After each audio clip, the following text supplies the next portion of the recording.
Assalamualaikum warahmatullahi wabarakatuh. Perkenalkan, nama saya Sefira Darmayanti dari 11 APL 1. Di sini saya akan menjelaskan tentang polimer. Seperti ini kurang lebih hasil gambarannya. Di sini terdapat pengertian polimer, jenis-jenis polimer, dan contoh polimer. Polimer, sebagian dari kita pasti pernah mendengar kata polimer, namun hanya sekedar mengetahui nama tersebut, tidak dengan kegunaan atau detail benda tersebut. Bahkan beberapa orang juga membayangkan bahwa polimer memiliki hal yang berhubungan dengan plastik. Polimer adalah molekul panjang yang mengandung rantai atom yang dihubungkan oleh ikatan kovalen yang terbentuk selama polimerisasi. Polimer umumnya dikenal sebagai bahan non-konduktor atau isolator. Kemajuan dalam penelitian polimer telah menyebabkan penemuan berbagai macam polimer, konduktor, dan semikonduktor. Salah satu cara untuk membuat polimer menjadi konduktor adalah dengan menambahkan karbon aktif sebagai bahan doping sehingga terbentuk komposit polimer karbon.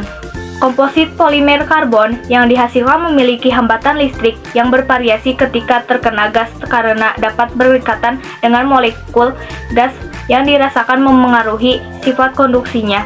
Karena sifat-sifat tersebut, komposit polimer dapat digunakan sebagai bahan penghindaran gas. Selanjutnya ada jenis-jenis polimer, dibagi menjadi 5 bagian. Yang pertama berdasarkan asal, yang kedua berdasarkan sifat terhadap panas, yang ketiga berdasarkan pembentukan, yang keempat berdasarkan monomer, dan yang kelima berdasarkan susunan rantai. Yang pertama berdasarkan asal, dibagi menjadi 2, polimer alam dan polimer sintetis. Polimer alam adalah polimer yang ditemukan di alam dan berasal dari organisme hidup. Sifat-sifat polimer alam kurang menguntungkan, misalnya karet alam terkadang cepat rusak, tidak elastis, dan beriak.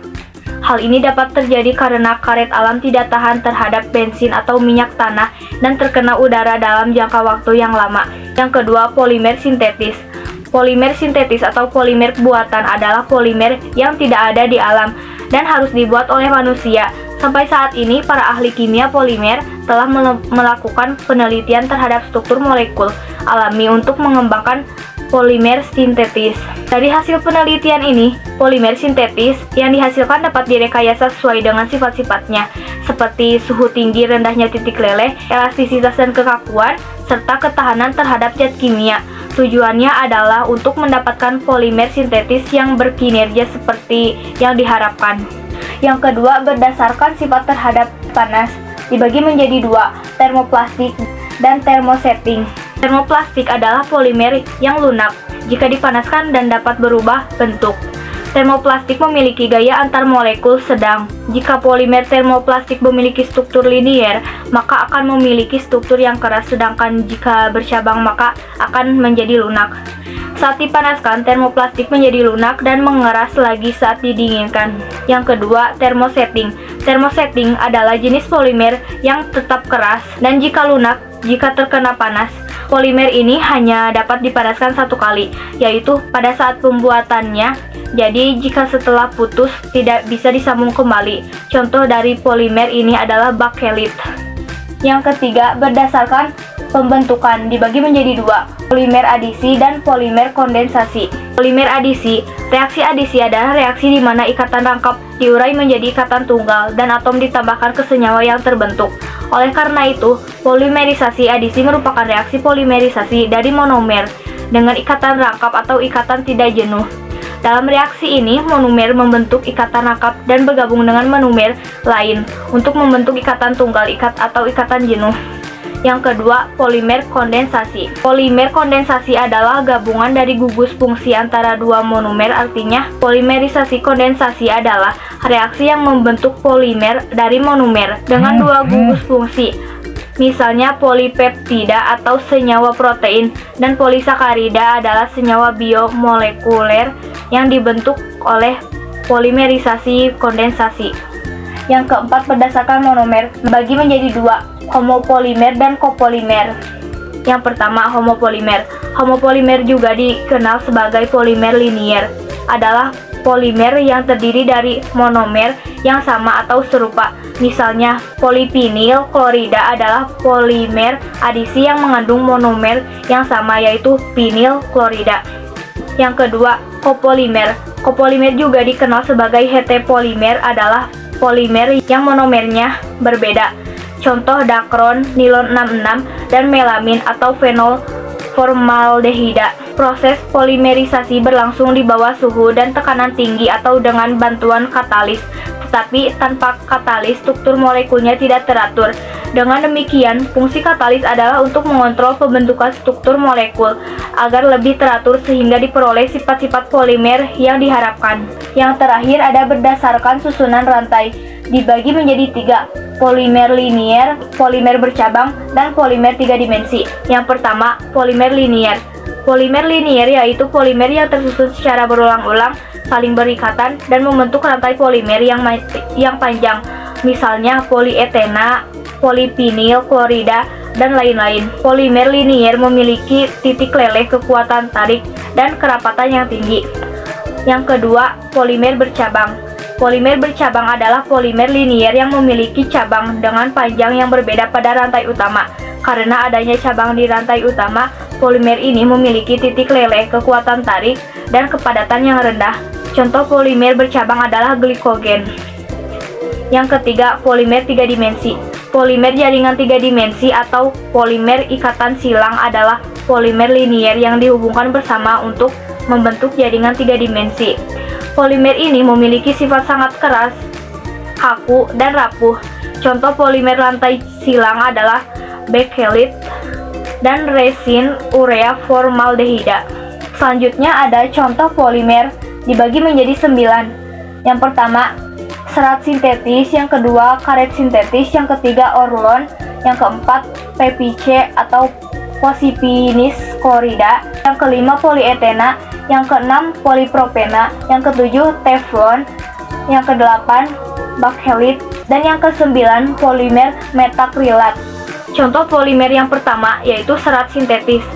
Kapas adalah serat alam yang merupakan polimer karbohidrat atau selulosa dan polimer protein atau wol dan sutra. Seperti halnya karet, seratnya mengandung polimer sintetis yaitu nilon dan polyester atau dakron. Dakron atau tetoron adalah salah satu jenis polyester. Polimer ini sangat kuat, sangat fleksibel, dan transparan. Yang kedua, karet sintetis. Dengan semakin meningkatnya kebutuhan, ban kendaraan seperti mobil dan motor, pakar-pakar kimia organik sudah berbagi pembuatan karet sintetis buat meningkatkan kecepatan perolehan kebutuhan akan hal tersebut. Karet-karet sintetis tersebut dibentuk menggunakan bahan dasar monomer, misalnya butadiena dan stirena menggunakan cara kopolimerisasi. Yang ketiga, orlon. Orlon adalah polimer adisi yang berasal dari monomer akrilonitril. Polimer ini adalah serat sintetis, misalnya wol dipakai pada tekstil menjadi adonan wol, karpet, dan kaos kaki. Yang keempat, PVC atau polivinil klorida. PVC memiliki sifat keras dan kaku yang dapat dipakai untuk menciptakan pipa plastik, pipa paralon, pipa kabel listrik, kulit sintetis, dan ubin plastik. Yang kelima, polietena. Polietena adalah polimer fleksibel atau tanah liat. Massa rendah dapat ditekuk yang tidak mudah pecah saat ditinggal di luar ruangan atau bersentuhan dengan lumpur, tetapi tidak tahan panas. Polietilena adalah plastik yang diproduksi secara luas. Pelat cetak untuk kantong plastik, kertas pembungkus, ember, dan lain-lain. Yang keenam, polipropena. Polipropena memiliki sifat yang sama seperti polietena. Oleh larutan plastik ini juga banyak diproduksi, yang membedakan hanya kekuatan lebih besar dari polietena dan lebih tahan panas serta tahan terhadap reaksi asam dan basa. Plastik ini juga dipakai untuk menciptakan botol plastik, karung, bak air, tali, dan kernel listrik atau insulator. Yang ketujuh, teflon. Teflon adalah lapisan tipis yang tahan dengan suhu tinggi dan bahan kimia. Teflon digunakan dalam pelapisan panci atau wajan anti lengket, pelapis tangki di pabrik kimia, pipa tahan patah, dan kabel listrik. 8. Bakelit. Bakelit merupakan suatu jenis polimer yang dibentuk menurut dua jenis monomer, yaitu fenol dan formaldehida. Polimer ini sangat keras, Titik leburnya sangat tinggi dan tahan api. Bakelit ini dipakai untuk instalasi listrik dan benda yang tahan suhu tinggi. Contohnya asbak dan fitting lampu listrik.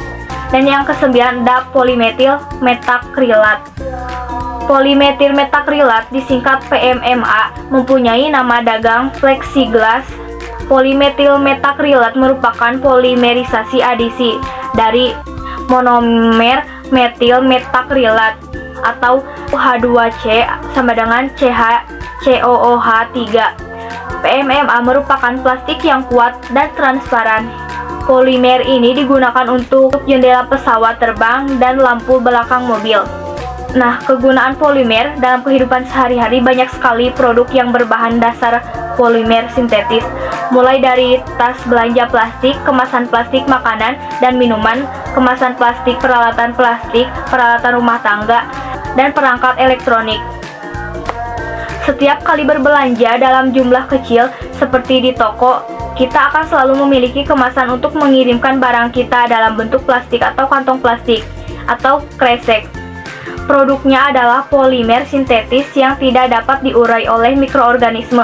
Akibatnya, unsur-unsur tersebut akan terakumulasi sebagai limbah yang tidak dapat terurai secara hayati. Akibatnya akan menyumbat saluran air dan menyebabkan banjir.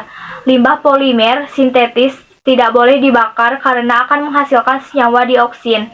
Senyawa dioksin merupakan senyawa gas yang sangat beracun dan karsinogenik atau. Sekian dari saya, mohon maaf bila ada kesalahan dan kekurangan dari kata. Assalamualaikum warahmatullahi wabarakatuh.